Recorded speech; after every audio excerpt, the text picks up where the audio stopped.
وقنا عذاب الحشر وقنا عذاب القيامة يا الله تعالى বাদ মাগরিব থেকে উত্তর হোগরা কোরআনী মাহফিল কবরস্থান সংলগ্ন আল্লাহ কোরআনী মাহফিলের আয়োজন ইয়া আল্লাহ তাআলা আমরা প্রতিবয় গুনাহগার বাদ মাগরিব থেকে কোরআনী মাহফিলের কার্যক্রম শুরু করে এসেছে আল্লাহ হিন্দে মিন টাইমের মাঝে আমি গুনাহগার এসে তোমার হরি গ্রন্থ কিতাব থেকে কিছু আয়াতে কারিমা তেলাওয়াত করে নিয়েছি আল্লাহ ইয়া আল্লাহ তৎসঙ্গে তোমার হাবিবের নিকটে আমরা প্রাণ ভরে দরুদ ও সালাম দিয়েছি আল্লাহ ইয়া আল্লাহ ইহাদের সওয়াবের সানিটুকু তোমার কুদরতের পাত্রে ভরিয়া ওই নবীর রওজা মোবারকে পৌঁছিয়ে দাও ইয়া আল্লাহ গোটা পৃথিবীর আনাসে কানাসে প্রস্থানে প্রস্থানে তোমার কত বান্দা বান্দি অন্ধকার কবরে ধরা পড়ে গিয়েছে ওরে মালিক বিশেষ করে দেখা যায় আমরা অনেকে আছি দরদের বাবাকে কবর প্রান্তে রেখে দিয়েছি ইয়া আল্লাহ তাআলা দুনিয়ায় যার বাবা নাই রে সেই তো বোঝে বাবার কি বেদনা আল্লাহ যেই বাবা মাথার গাম বাইয়ে ফেলে এত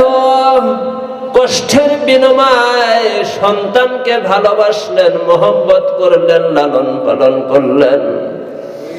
আল্লাহ ওই দরদের বাবা যার কবরে জীবনের কোনো কিছুই যদি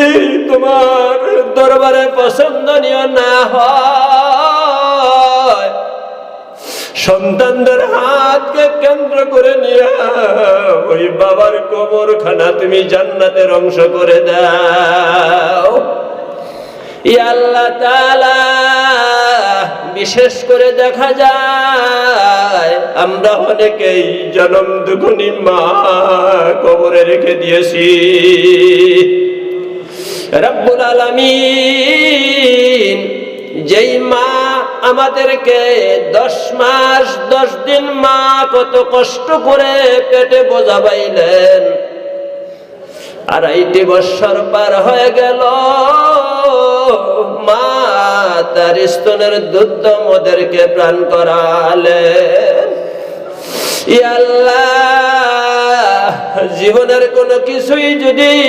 তোমার দরবারে পছন্দনীয় না হয় ওই সন্তানদের হাতকে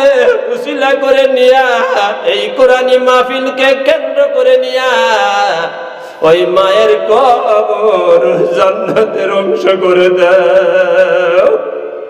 ইয়া আল্লাহ এমনি ভাবে দেখা যায় আমরা মা বাবা ভাই ব্রাদার আত্মীয় স্বজন বন্ধু বান্ধব পাড়ার প্রতিবেশী কত মহব্বতের মানুষগুলা কবরে রেখে দিয়েছি রে মালিক জানি না কোন দিন কোন সময় আমরা ওই কবরের বাসিন্দা হয়ে যাব তাই তোমার কাছে আমরা প্রাণ খুলে দোয়া করি আল্লাহ এই কবরগুলো তুমি জান্নাতের অংশ করিয়ে দাও ইয়া আল্লাহ হতে পারে এটা আমাদের জীবনের শেষ কোরআনী মাহফিল হতে পারে মালিক তাই আমাদের সকলের মনের বাসনাগুলো তুমি পূর্ণ করে দাও আমাদের অতীত জীবনের গুনাহগুলো মাফ করে দাও আজকের এই কোরআনী মাহফিলে যারা অংশগ্রহণ করলো যেই সমস্ত ওয়ারিসানদের জন্য 2টি হাত তুলে দিয়ে আমিন আমিন বলছে রে আল্লাহ তাদের হাতগুলোকে উসিলা করে নিয়া ওই কবরগুলো তুমি জান্নাতের অংশ করে দাও ইয়া আল্লাহ আমাদের হাতগুলো আপনি কবুল করে নিয়েছেন। এই আশা ভরসা লইয়া আমরা গুনাহগার সকলেই দুটি করে হাত নামিয়ে নিচ্ছি। যেই দিন মরণের জাকানজারি শুরু হয়ে যাবে, আমাদের সকলের মুখে জারি করে দিয়েন কালিমাত তাইয়্যিবা লা ইলাহা ইল্লাল্লাহু মুহাম্মাদুর রাসূলুল্লাহ সাল্লাল্লাহু আলাইহি ওয়াসাল্লাম।